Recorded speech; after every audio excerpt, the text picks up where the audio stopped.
Okay, now we're going to be looking at a floss that is going to incorporate something that's going to be effective on the lumbosacral region.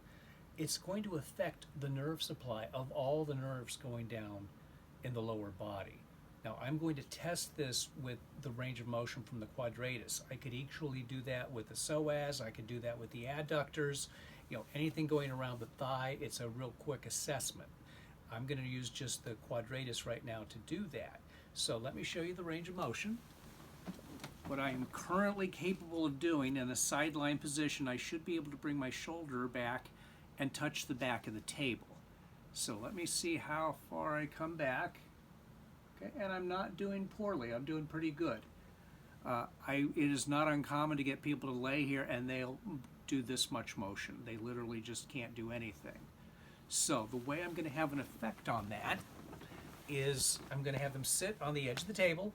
They can do this at home, on a couch, they can do it at work, on a chair, whatever. This is very easy.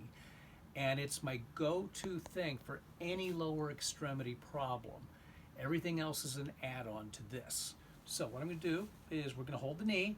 If they've got a knee issue, you might hold underneath the knee. I don't. My knees are wonderful, so I'm going to hold them in front. And what I'm going to do is I'm going to pull the knee towards the chest. And while I do that, I'm going to look up towards the ceiling. So I'm going to combine the two movements, just like this.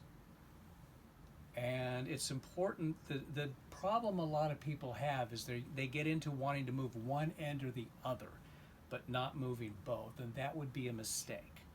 So it's important to be able to do both of these, and again, to do it slow. Some people like to do this kind of like a windmill or a fan or something, and that's just not right.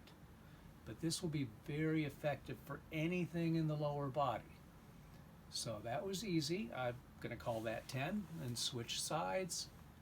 Because I always like to do this on both sides, have an effect on the entire lower body. Real easy to do. There. And I think I'll do 2 more of these and then we will retest.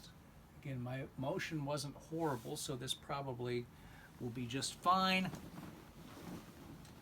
Here I am on the side. Yeah, I'm all the way back right now, so this worked out really well. I could have tested that with any lower body motion. The other thing you might want to know is if I take care of this and my lower body is functioning better, it oftentimes mirrors up in the neck and shoulder, and so that the range of motion in the upper extremities also gets better. So this, as well as the chicken dance move, both of those have body-wide big change happening when you do them. Give it a shot.